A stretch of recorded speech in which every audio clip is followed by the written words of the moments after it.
Avant de tomber malade du sida, l'homme est contaminé par le VIH, le virus de l'immunodéficience humaine. Le VIH se transmet lors de rapports sexuels non protégés ou par le sang, lors de transfusions ou d'échanges de seringues contaminées. Le VIH peut se transmettre aussi de la mère à l'enfant, pendant la grossesse, l'accouchement ou l'allaitement maternel.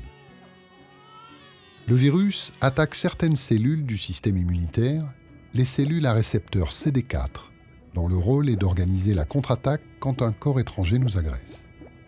Le virus du sida, comme tous les virus, doit obligatoirement intégrer une cellule pour se répliquer.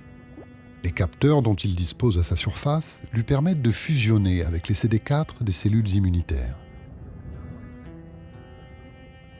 Une fois à l'intérieur de la cellule, le virus transforme son matériel génétique. Concrètement, le VIH modifie notre patrimoine génétique pour que nos cellules fabriquent des morceaux de virus. En une journée, nos cellules fabriquent des milliards de copies du virus.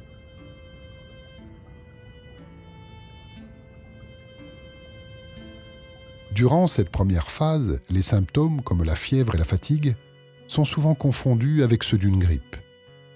Notre corps n'a pas encore eu le temps de repérer l'invasion. Certains tests de dépistage sont alors incapables de révéler l'infection.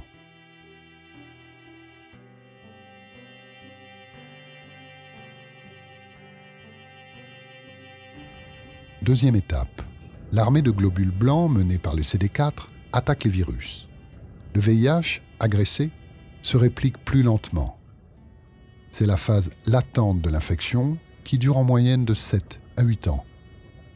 Pas ou peu de symptômes. Nos défenses immunitaires restent fonctionnelles.